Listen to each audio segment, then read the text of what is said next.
Ah, yes, the 1960s. What a time to be alive, I guess.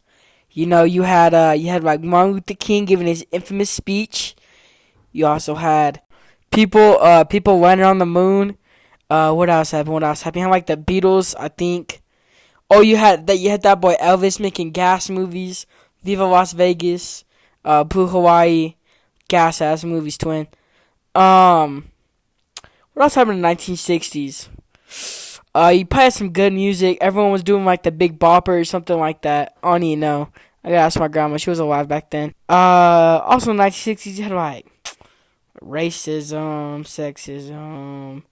But no, everyone was doing the Big Bopper to the new. Everyone was going to the theaters, paying like 15 cents to see Elvis, paying like another 1 cent for a Coke. Shit was epic back then, I guess. But let me tell y'all about something that happened in 1962. In October 1962, the world stood on the edge of a nuclear war for 13 terrifying days. The U.S. and the Soviet Union were locked. In. I'm locked in. Lock in right now. High stakes confirmation known as the Cuban Missile Crisis. Hey, but let me tell you how this shit started though. This shit started when Fidel Castro don't shout out that guy. He's still alive, I think. He became the dictator of Cuba, and they became communists. So America was like, nah, we ain't mess with communism like that. So we gonna invade them. And that incident was called the Bay of Pigs. And because of the U.S., it was unfortunate they did not win that. So with that, Cuba hit up Russia, and we was like, hey twin, we low-key need your help. So Russia's like, I got you, twin. We finna walk in together. We finna take over America, low key maybe. And it all began when the U.S. spy planes discovered Soviet nuclear missiles being secretly installed in Cuba, just 90 miles away from Florida. I love Florida. Shout out to Florida Gators. For the Florida coast, these missiles can reach. These missiles could reach the U.S. in a matter of minutes. Minutes.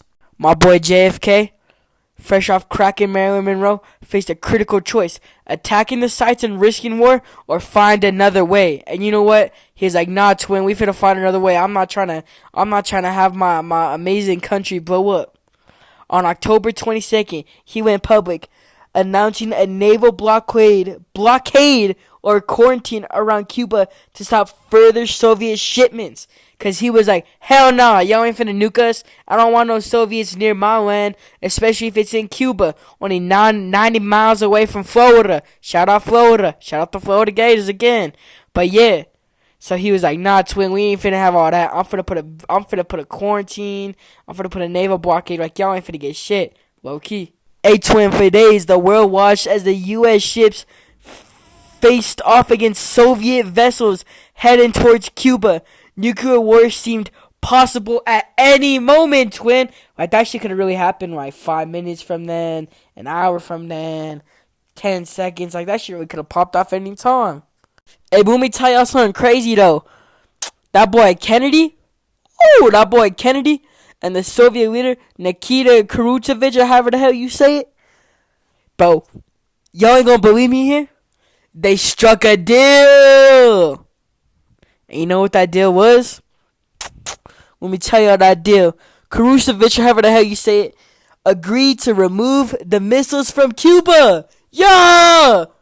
In return, the U.S. secretly promised to remove its missiles from Turkey and Italy, aimed at the Soviet Union, and pledged not to invade Cuba. So yeah, they came to terms with it.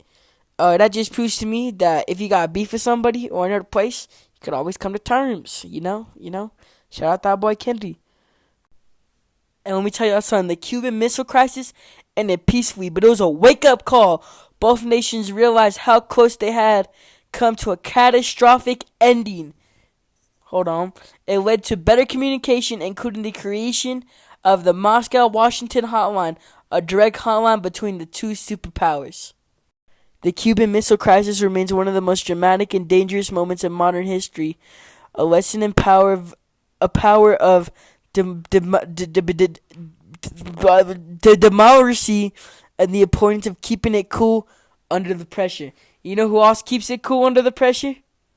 Let me tell you about my boy Jalen Brunson. Knicks in 5. This man, Jalen Brunson.